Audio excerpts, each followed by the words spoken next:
Screen visible है भाई सबको? Hello hello hello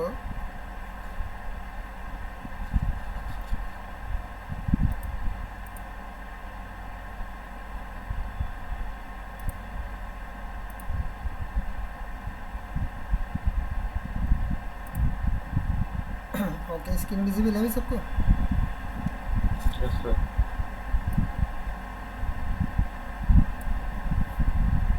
So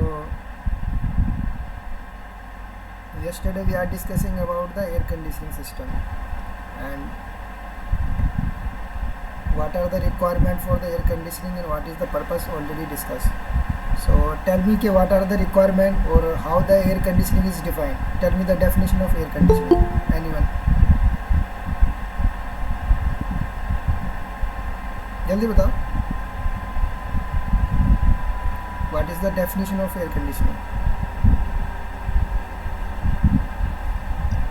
sir ये टेम्परेचर कंट्रोल और रिलेटिव ह्यूमिडिटी कंट्रोल के लिए यूज़ किया जाता है और एयर की क्वालिटी भी इम्प्रूव करते हैं। ठीक है, और बताओ कोई. अम्मारा खान, तुम बताओ. Ammara Khan. Sir, I was not present in the class yesterday. So this is not my fault. Each and everything has been provided on the Google Classroom. Sorry sir, catch up करने का टाइम नहीं मिला. ईद मोहम्मद. सर नहीं था पिछले क्लास। क्यों नहीं थे क्लास में? What is the reason? Sir 15 minute late हो गया था तो आप अलाउ नहीं किए। लेट क्यों हो गए थे? सर तबीयत सही नहीं है। एक्सक्यूजेस. सही है, अच्छा. अदनान रशीद. अदनान रशीद, माइक ऑन करो जल्दी से, माइक ऑन करो.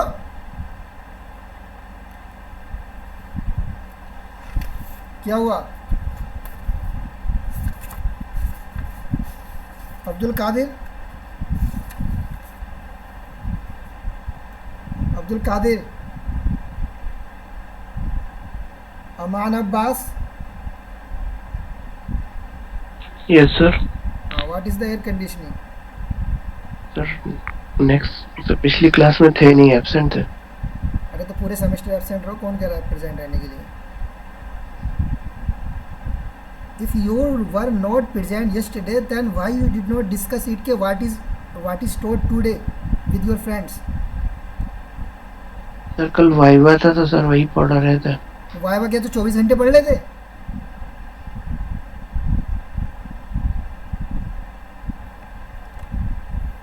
तुम लोग की तो बेटा आज मैं क्लास लगाऊंगा सही से. मैं थोड़ा पढ़ा भी पहले, तुम लोगों को तो बताता हूँ आज.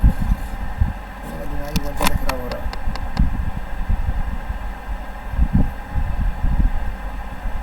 So we are discussing the psychometric properties.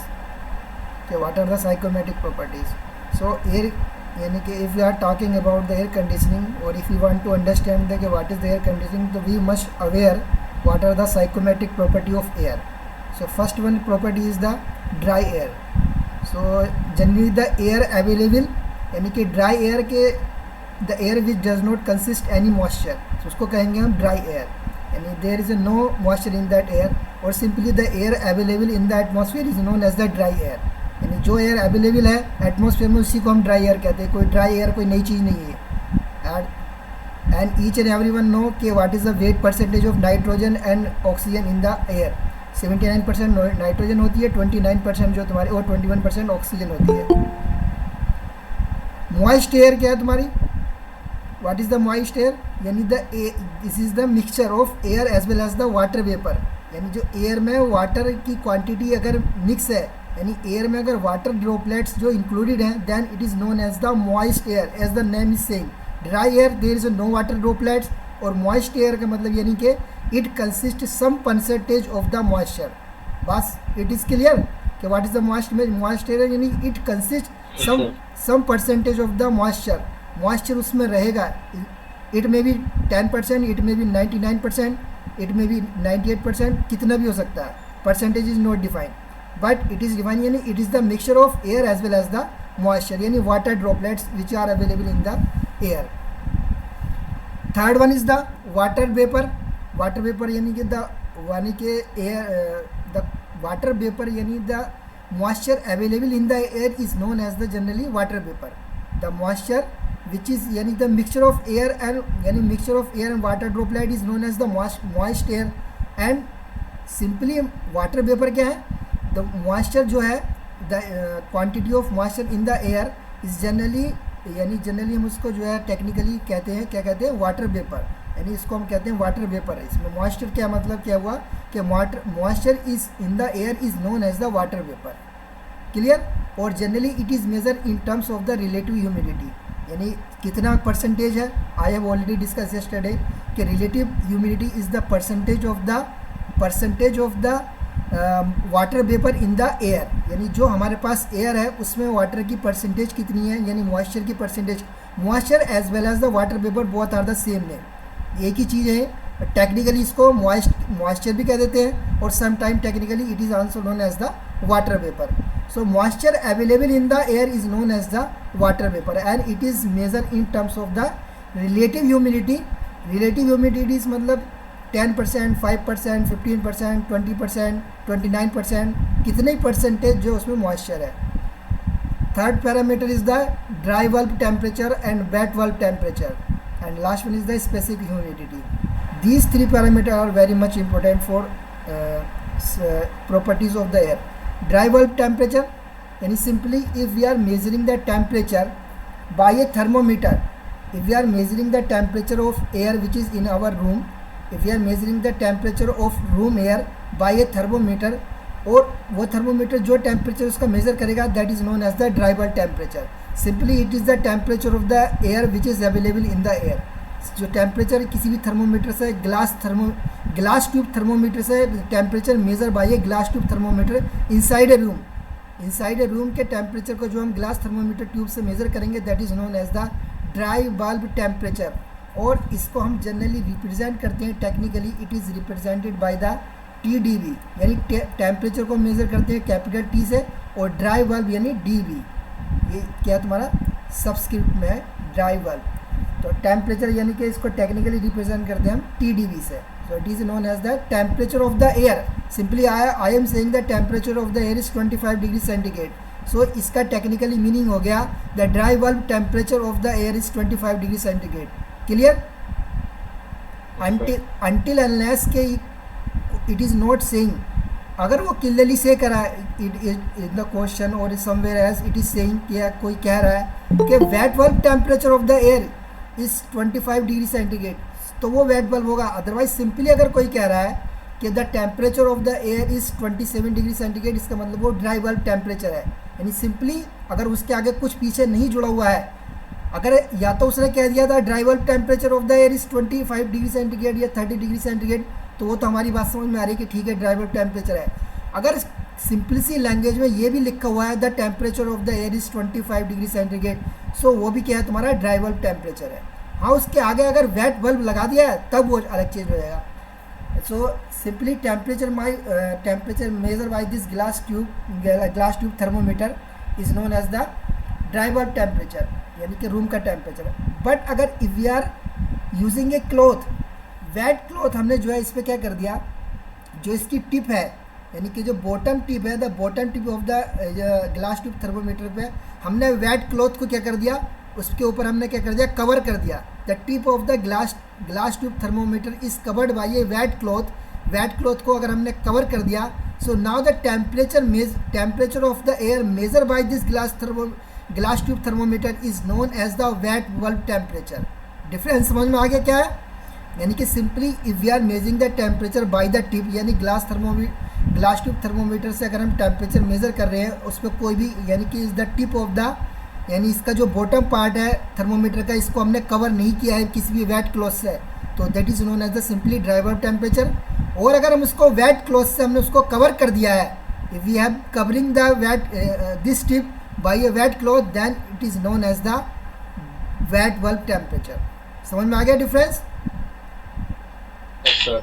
यानी the temperature measure by a glass tube thermometer which tip is cover by a wet cloth, तो उसको क्या कहेंगे हम? Wet bulb temperature. टेम्परेचर को मेज़र करने के लिए सिंपली सा है कि टेम्परेचर की ऐसा यूनिट जो होती है केल्विन होती है, बट जनरली उसको हम डिग्री सेंटीग्रेड और फारेनहाइट में भी मेज़र करते हैं. सो टेम्परेचर का जो सिंबल होता है वो टी होता है. सो इसका वेट बल्ब के लिए हमने इसके सब्स्टिट्यूट में क्या लगा दिया? वेट यानी डब्ल्यू बल्ब, और ड्राई बल्ब के लिए हमने डी भी लगाया था. Clear? Notation is clear? Yes, sir. Clear. Yes, sir. और क्या होता है तुम्हारा? The difference between the wet bulb dry bulb temperature and wet bulb temperature is known as the wet bulb depression. इसको क्या कहते हैं? यानी दो टेम्परेचर है, एक तुम्हारा ये dry bulb temperature I am saying it is the 30 degree centigrade, and second one ये तुम्हारा क्या है? वेट बल्ब टेम्परेचर है, आई am saying it is the 20 degree centigrade. So there is the difference between these two temperature. The difference between these two temperature यानी dry bulb temperature और wet bulb temperature के difference को हम क्या कहते हैं? Wet bulb depression. W wet bulb यानी कि V depression. WVD. It is known as the wet bulb depression. ये कभी कभी मालूम कर लिया था कि wet bulb depression क्या होता है. तो depression क्या है? This is the यानी it is the temperature difference between the dry bulb and the wet bulb. Clear to this everyone? Yes, sir. Yes, sir. Now the last one is the specific humidity. क्या है तुम्हारा भैया? Last one is the specific humidity. और generally ये भी मालूम किया था कि specific humidity क्या है. So specific humidity क्या है हमारा? It is the ratio of कि how much water is present in the air. So water की जनरली जो टेक्निकल पैरामीटर होते हैं, सो वाटर की क्वांटिटी को हम मेजर करते हैं कितना केजी में या ग्राम में. Water the quantity of the water in the air is measure in terms of the KG और ग्राम. यानी सपोज करो आई एम सेइंग के 1 केजी एयर में जो तुम्हारा 1 केजी एयर में जो है तुम्हारा 200 ग्राम जो है तुम्हारा क्या है? वाटर है, वाटर वेपर है. सो इसकी स्पेसिफिक ह्यूमिडिटी क्या हो गई भाई? 200 gram divided by the 1000 gram. One, sir. या तो बिकॉज दोनों की यूनिट सेम होनी चाहिए. दोनों की यूनिट क्या होनी चाहिए? सेम होनी चाहिए. यानी ऊपर की यूनिट भी अगर if we are measuring the water vapour in KG, so dry air is also measure, यानी mass of the dry air is also measure in terms of the KG. If we are measuring this mass of the water vapour in gram, then the mass of the dry air will also be measured in the gram. The unit both of the remain same. So that's why इसकी unit या तो kg पर kg dry air होगी या gram पर gram dry air होगी. Clear? Yes, sir. इसको हम सिंपली क्या कहते हैं? स्पेसिफिक ह्यूमिडिटी या humidity ratio. So it is यानी कि वाटर में how much water droplets are available, यानी कि what is the quantity, what is the mass of the water vapour in the particular air में. जो तुम्हारी अगर 1 केजी एयर है तो उसमें कितना वाटर जो है तुम्हारा वाटर वेपर अवेलेबल है, उसकी रेशियो को क्या कहते हैं हम? कि स्पेसिफिक ह्यूमिडिटी या humidity ratio. So these are the some technical parameters related to the air. यानी जो हम एयर के लिए यूज़ करेंगे बार बार, तो ये तुम लोगों को आने चाहिए कि what are the different parameter. Dry bulb temperature, wet bulb temperature, water vapour क्या होती है, मॉइस्ट एयर क्या होती है, और स्पेसिफिक ह्यूमिडिटी क्या होती है. So these are the technical terminology related to the air, and this come under the category of the psychometry. इसको हम कहते हैं साइकोमेट्रिक प्रॉपर्टीज. सो क्लियर है भाई सबको ये? Yes, sir. So now move ahead, आगे की तरफ मूव करते हैं. Now in your syllabus there is a term window air conditioning in your syllabus. कि construction and working of the window air conditioning, describe the working of window air conditioning या desert cooler. So I will teach you one things window air conditioning, बाकी you will learn the desert cooler I have provided in the notes. So what is the window air conditioning? सबको पता है कि window air conditioning का काम क्या होता है. स्प्लिट एसी होती है, दूसरी विंडो एयर कंडीशनिंग होती है. Both have the same purpose. कोई दोनों का डिफरेंट पर्पस नहीं है, both they have the same purpose. Window air conditioning में क्या होता है कि इट इज सिंगल यूनिट, और स्प्लिट यूनिट एसी में क्या होता है? वी हैव द 2 यूनिट, एक आउटडोर एक इंडोर. सो हमें वो नहीं डिस्कस करना है. In your syllabus we have the window air conditioning. So what is the window air conditioning? Anyone tell me? बताओ क्या होती है विंडो एयर कंडीशनिंग? क्या काम होता है इसका विंडो एयर कंडीशनिंग का? जल्दी बता, इतना टाइम नहीं है. सर कमरा कूल कर कमरे को ठंडा कर कमरे को कूल करने के लिए नहीं बेटा, एयर को कूल करने के लिए होता है. टेक्निकली चीज़ें पढ़ो. कमरा कोई ठंडा नहीं होता है, एयर जो होती है वो कूल होती है. मैंने पहले ही बताया था yesterday I have told you कि रेफ्रिजरेटर जो होता है वो that is a device which is used for the cooling purpose. But whenever you are talking about the air conditioning system वो कोई सा भी हो, स्प्लिट हो, विंडो हो, कोई सा भी हो, डिजर्ट कूलर हो, anyone. So this is not defined के it is used for the cooling purpose. I have told you यानी air conditioning refers to the temperature control, humidity यानी relative humidity control, as well as the movement of the air control. यानी कि we control the simultaneously 3 parameter. We are not यानी कि AC is the function of the AC not defined bye A single terminology से तुम define नहीं कर सकते हो. इफ यू आर सेइंग कि we are using the air conditioning system for the cooling purpose, it's mean you don't know about the यानी इसका मतलब ये कि you have the zero knowledge. तुम्हें कुछ नहीं पढ़ाया गया और तुमने कुछ नहीं पढ़ा है. यू आर द जस्ट कुछ नहीं पता है. बिकॉज कूलिंग पर्पस के लिए जो डिवाइस होती है दैट इज द रेफ्रिजरेटर होता है. That is we can say refrigerator is a mechanical और thermodynamic device which is used for the cooling purpose. But window air conditioning we cannot say that it is used for the cooling purpose. Yani window air conditioning refers to the control of the temperature, control of the relative humidity and control of the velocity of the air. 3 parameters are simultaneously controlled by the window air conditioning या कोई भी AC system हो. Clear? So I have already told you these things yesterday. तो अब समझ में आया कि ये क्या होती है एयर कंडीशनिंग सिस्टम. यानी एयर कंडीशनिंग सिस्टम को वी कैन नॉट से कि it is use for the cooling purpose. यानी कि विंडो एयर कंडीशनिंग रिफर्स यानी कि it is a device which is used to control the temperature, movement of the air and relative humidity. यानी it is a thermodynamic और mechanical device which simultaneously control temperature, movement of the air and relative humidity. Number of definition you can define. यानी कि we have to at least यानी कि we have to control the 3 parameter simultaneously for the air conditioning system. Air conditioning के system के लिए हमें 3 parameter simultaneously क्या करने पड़ते हैं, कंट्रोल करने पड़ते हैं. Clear to each and everyone? Yes sir. यानी नॉट ए सिंगल पैरामीटर यानी we are not only controlling the temperature. हम एयर की वेलोसिटी क्या है उसको भी कंट्रोल करते हैं. And what are their technical range क्या होती है, we have already discuss these things. कितनी वेलोसिटी होनी चाहिए, कितना टेम्परेचर रेंज होनी चाहिए, रिलेटिव ह्यूमिडिटी कितनी होनी चाहिए. All I have told you yesterday class कि वो कितनी वैल्यू होनी चाहिए उनकी. क्या साइंटिस्ट ने जो है कितनी वैल्यू डिफाइन की है कि इस रेंज में रहेगा तो human being will feel the comfortable. Now related to the construction. तो देखने में तो window air conditioning just look like this. सबको पता है कि ये तुम्हारा इस तरह से दिखता है. यस या no? Yes sir. Yes sir. But when we draw this diagram तो हम लोगों को ये डायग्राम नहीं बनाना, 3D डायग्राम नहीं बनाना. We will have to draw the 2D diagram. The 2D diagram in which each and every part of the air conditioning system, window air conditioning system must be shown. यानी कि what are the major important parts of this system? So the very first one is the evaporator. Very first one is the evaporator. After that यानी simply just like a BCRS system. BCRS system में 4 component और even though BARS system में भी I have already told you, I have already relate the BARS system with the BCRS system. Generator, absorber और pump constitute a simple thermal compressor. So 4 components are necessary for the cooling purpose. So cooling purpose के 4 parameter मतलब 4 component necessary होते हैं. What are they? Compressor, condenser, expansion device and evaporator. तो वो तो इसमें भी रहेंगे. That are the necessary. यानी कि you can see के वो तो इसमें भी है, evaporator इसमें भी है, condenser इसमें भी है और तुम्हारा compressor इसमें भी है और expansion device भी इसमें है. As you can see यहाँ पे तुम्हारा ये compressor है, एक्सपेंशन डिवाइस भी लगाया है यहाँ पे इसमें, और इवापोरेटर भी लगाया है, कंडेंसर भी लगाया है। तो दीज आर द, ये तो तुम्हारे 4 रहेंगे ही रहेंगे।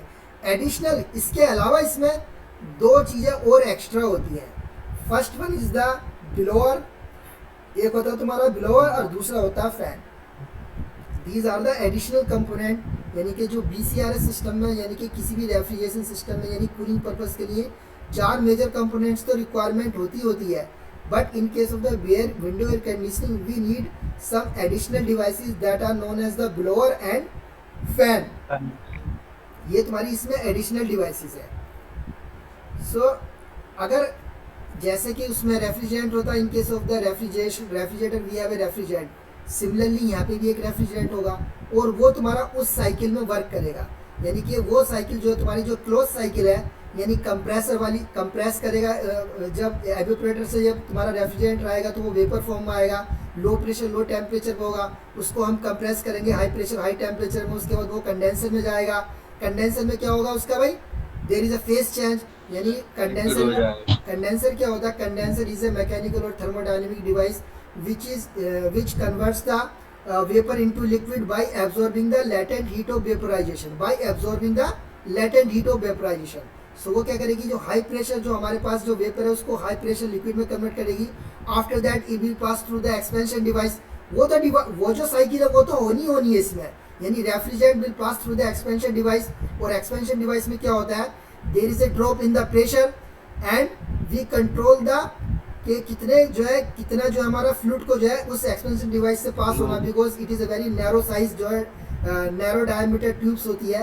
तो टेम्परेचर भी ड्रॉप होता है, प्रेशर भी ड्रॉप होता है, एंड 75% मतलब जनरली एक आइडियल कंडीशन में वी एज्यूम कर रहे हैं कि 75% लिक्विड और 25% वहाँ से वेपर। ये कोई आइडियल कंडीशन नहीं है, बट हम एक हाइपोथेटिकल कंडीशन को कंसीडर कर रहे हैं कि जनरली ऐसा होता है कि when the liquid will exit from the expansion device, it consists the 75% liquid and 25% vapor at low temperature and pressure. When this liquid will go through the evaporator, so evaporator again is a thermodynamic device, जिसमें क्या होता है तुम्हारा there is यानी कि liquid is converted into vapor by absorbing the latent heat of fusion, यानी कि latent heat of fusion, यानी कि वहाँ पे जो तुम्हारी जो भी आइटम्स उसके अंदर रखे हुए हैं रेफ्रिजरेटर के अंदर, उनकी लेटेंट हीट ऑफ फ्यूजन, यानी लेटेंट हीट को एब्जॉर्ब करके लिक्विड जो है तुम्हारा वेपर में कन्वर्ट हो जाता है, यानी रेफ्रिजरेंट जो है लिक्विड से वेपर में कन्वर्ट हो जाता है। तो वो साइकिल तो साइमल्टेनियसली चलती ही रहेगी। यस या नो? वो साइकिल तो चलती रहेगी। Apart from this what is new in the window air conditioning, we have discuss these things. वो तो एक साइकिल जो है हमने लोगों ने पहले डिस्कस कर ली, वो तो चलता ही रहेगा, ठीक है, वो तो तुम्हें डिस्क्राइब करनी ही पड़ेगी। उसके अलावा नया क्या हो रहा है यहाँ पे, हमें वो पढ़ना है कि what is happening new here, we will have to discuss that thing. So for this you can easily understand this. ये 3D diagram has been shown here. So यहाँ पे वी आर, यानी कि this is the evaporator, and evaporator के just back side में we have a blower. ये सबसे पहले क्या भाई, हमारा ये ब्लोअर लगा है इसकी किसके साइड में भाई, इसके बैक साइड में, इवेपोरेटर के। अब इसका यहाँ पे स्टार्ट होता है कि जैसे हम इसका स्विच को ऑन करते हैं, whenever we switch on the AC, यानी इसके हम विंडो एयर कंडीशनिंग के स्विच को ऑन करते हैं, कंट्रोल जो हमारे पास रिमोट कंट्रोल होता है। सो AC हमारा जो है वो स्टार्ट हो गया, और उसमें जो साइकिल BCRS में होता है वो भी स्टार्ट हो गया। यस या नो? बट उस साइकिल के स्टार्ट होने से पहले एक साइकिल और स्टार्ट होता है। सबसे पहले जो यूनिट स्टार्ट होती है वो स्टार्ट होता है इसमें, ब्लोअर सबसे पहले स्टार्ट होता है। ब्लोअर सबसे पहले स्टार्ट होता है, कंडेंसर और यानी कंप्रेसर और कंडेंसर थोड़ी देर बाद स्टार्ट होते हैं। पहले हमारा क्या स्टार्ट होता है, ब्लोअर स्टार्ट होता है। अब जैसे ही यानी ब्लोअर स्टार्ट होता है तो इसमें एक होती है हॉट एयर साइकिल और दूसरी होती है रूम एयर साइकिल। 2 साइकिल जो है इसमें वर्क करती है, यही तुम लोगों को समझनी है।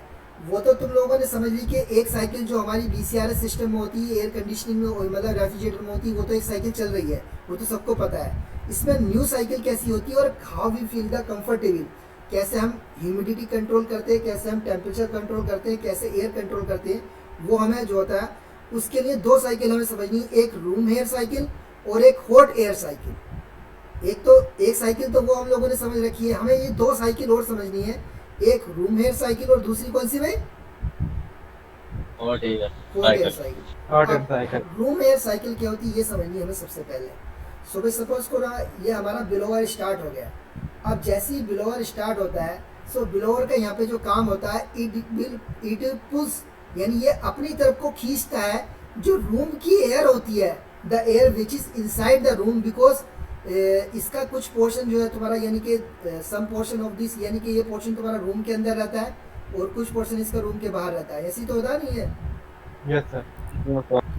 आई एम सेइंग कि ये कुछ पोर्शन इसका रूम के अंदर है और कुछ पोर्शन रूम के बाहर है।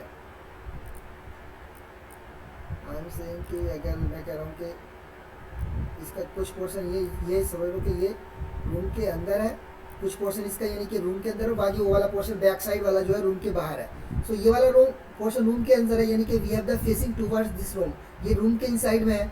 इवेपोरेटर वाला पोर्शन रूम की इनसाइड होता है, यानी जहाँ पे इवेपोरेटर कॉइल्स लगी रहती है वो तुम्हारा रूम के अंदर होता है, बाकी पोर्शन बैक साइड वाला वो रूम के बाहर होता है। जैसे इंडोर और आउटडोर 2 यूनिट होती है तो उसको तो मुझे यहाँ पे विंडो एयर कंडीशनिंग 1 यूनिट होती है, बट आधा पोर्शन इसके रूम के बाहर होता है और हाफ पोर्शन रूम की तरफ फेस होता है।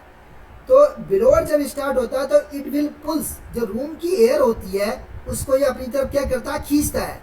जैसे हमने विंडो एयर कंडीशनिंग को स्टार्ट किया, अभी हमारा कंप्रेसर भी स्टार्ट नहीं होता है, ब्लोअर जो है तुम्हारा स्टार्ट हो जाता है, ब्लोअर क्या करता है, रूम की एयर को अपनी तरफ को क्या करता है भाई, खींचता है। अपनी तरफ को जब खींचेगा तो इसका मतलब किसी ने किसी स्पीड से खींचेगा, ऐसे तो है नहीं, तो किसी ने स्पीड से खींचेगा, जैसे बताइए। Yes sir. अब क्या होगा, यानी कि रूम के अंदर जो एयर है अभी वो हाई टेम्परेचर पे है, यानी कि रूम की जो एयर है वो नॉर्मल टेम्परेचर में, जो भी रूम का टेम्परेचर आई एम सेइंग कि अगर हमारा समर सीजन है तो रूम का temperature 40 degree centigrade, I am saying 40 degree centigrade है। और 40 डिग्री सेंटीग्रेड की एयर जो होगी उसकी जो होगी, बिकॉज एयर में क्या होगा, कुछ स्पेसिफिक ह्यूमिडिटी भी उसकी, मतलब रिलेटिव ह्यूमिडिटी भी होगी। आई एम सेइंग कि relative humidity which is inside the room at 40 degree centigrade पे जो हमारी जो एयर है 40 डिग्री सेंटीग्रेड पे है, और उसकी रिलेटिव ह्यूमिडिटी जो है तुम्हारा वो हमने कंसीडर कर लिया है कि सपोज करो आई एम सेइंग कि ये तुम्हारी 70% है। कितनी है भाई वो, 70% है, रिलेटिव ह्यूमिडिटी 70% है। Now this air with some velocity, तभी तो मैंने कहा था कि हम साइमल्टेनियसली 3 पैरामीटर को कंट्रोल करते हैं, टेम्परेचर को, रिलेटिव ह्यूमिडिटी को और वेलोसिटी को भी। दिस यानी कि this blower is pulling the air towards it's side, वो एक रेंज बताई थी मैंने, सपोज करो कि वो 0.5 मीटर पर सेकेंड की स्पीड से क्या कर रहा है, वो अपनी तरफ खींच रहा है। कितनी स्पीड से खींच रहा है भाई वो वेलोसिटी स्पीड एयर को, 0.2 मीटर पर सेकंड, यानी 2 मीटर पर सेकंड की स्पीड से वो अपनी तरफ को खींच रहा है। अब वो रूम जो है, वो एयर जो है कंसिस्टेंसली वो ब्लोअर की तरफ आ रही, ब्लोअर उसकी तरफ अपनी तरफ खींच रहा है। यस या नो? अब क्या होगा, after some duration of time, जैसे हमारा ब्लोअर स्टार्ट होता है हमारा कंप्रेसर भी स्टार्ट होता है। अब कंप्रेसर के स्टार्ट होने से जो हमारी जो कूलिंग वाली साइकिल है वो स्टार्ट हो गई। यस या नो बताइए। और कूलिंग वाली साइकिल में हमें कूलिंग इफेक्ट कहाँ मिलता है, जो एयर BCRS सिस्टम है, रेफ्रिजरेटर के अंदर जो साइकिल होती है, हमें कूलिंग इफेक्ट कहाँ मिलता है, where we are getting the cooling effect, condenser में, इवेपोरेटर इवेपोरेटर में होता है नहीं, इवेपोरेटर होता है, तुम्हें ये नहीं पता, inside portion is of the refrigerator is known as the evaporator, I have told you so many times. So we are getting the cooling effect where? Evaporator. अब इवेपोरेटर जो वो ब्लोअर के आगे है कि पीछे है? आगे सर, आगे। So blower is consistently pulling the air and sending back the air एक डक्ट के थ्रू, यानी कि तुम्हारा वो एयर को यहाँ से खींच रहा और यहाँ से बाहर आ रही है कूलिंग एयर, यानी एयर जो कूलिंग नहीं आ रही, मतलब एयर यहाँ से खींच रही है और यहाँ से बाहर आ रही है। सिमिलरली यहाँ पे भी एयर, इसको इन्होंने ऐसे दिखाया कि एयर यहाँ से जा रही है और इधर साइड से बाहर आ रही है, तो सिमिलरली एयर यहाँ से जाएगी और यहाँ से बाहर आएगी। यस या नो बताइए। Yes sir. अब इसलिए यहाँ पे इन्होंने ऐसे दिखा दिया कि एयर यहाँ से आ रही है। सो उसने तो जैसे ही ब्लोअर स्टार्ट हुआ तो उसने अपना फंक्शन स्टार्ट कर दिया था।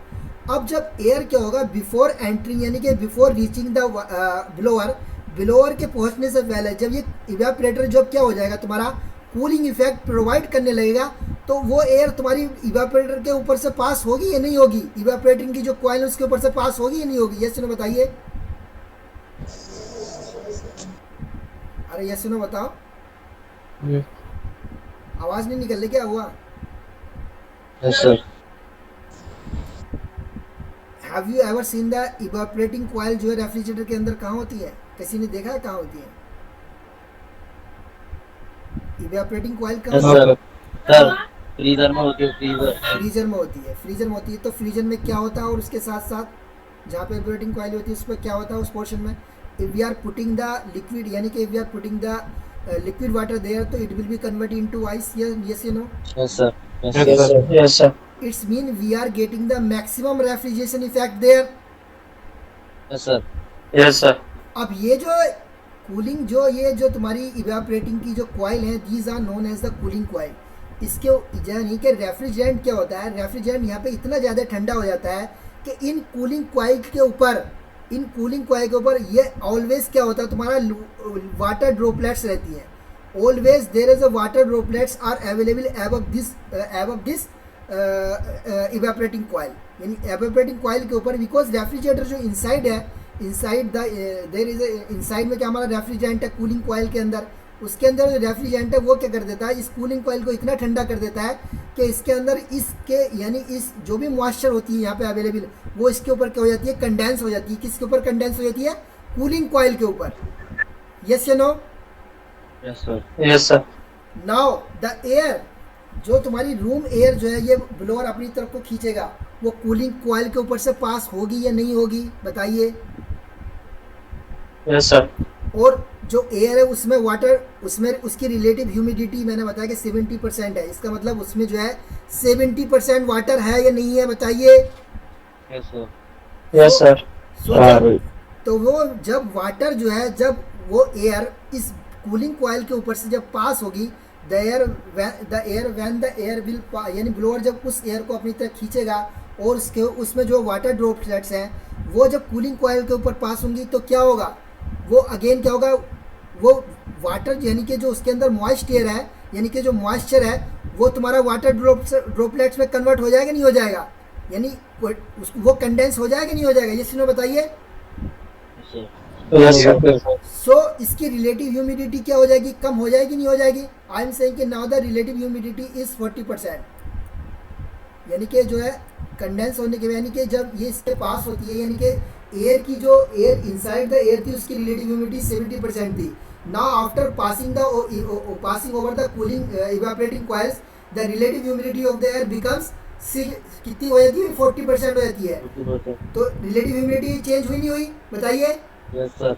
Yes sir. रिलेटिव ह्यूमिडिटी भी चेंज होती है, और उसके जैसे अब एयर के अंदर से क्या होता है, यानी कि एयर जो उसके ऊपर से जब पास होगी और वो वाटर ड्रॉपलेट्स में कन्वर्ट हो रही है, तो एयर का टेम्परेचर भी कम होगा या नहीं होगा? बताइए। Yes sir. Yes sir. भाई जब एयर, यानी कि if the air is passing through this evaporating coil which are very low temperature, so air के हाई टेम्परेचर पे तो दिस यानी जो रेफ्रिजरेंट है उसके अंदर वो लो टेम्परेचर पे, तो वो एयर की हीट को एब्जॉर्ब करेगा नहीं करेगा? Yes sir. करेगा सर। तो यस सर। एयर के टेम्परेचर में लो, मतलब एयर का टेम्परेचर डिक्रीज होगा नहीं होगा? होगा sir. So Yes.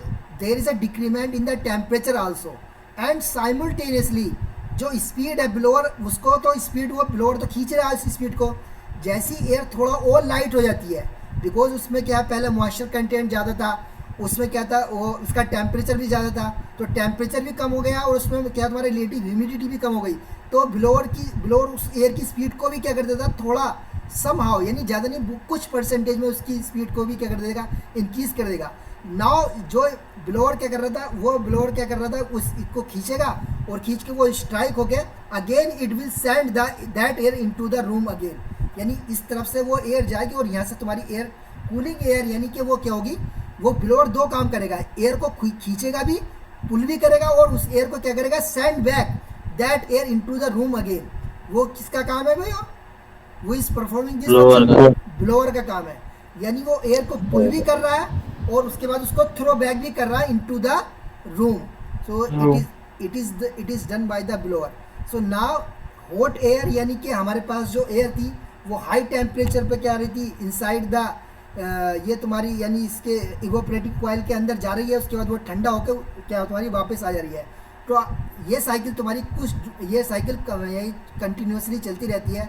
So after some duration of time यानी कि आफ्टर 5 मिनट्स 10 मिनट्स और 15 मिनट्स और सम टाइम, अगर बहुत ज़्यादा टेम्परेचर हाई है तो after half an hour the human being which is sitting inside the room या the air which is inside the room वो क्या हो जाएगी, ठंडी हो जाएगी, नहीं हो जाएगी, बिकॉज इट कंसिस्टेंटली ये साइकिल जो है रिपीट हो रही है।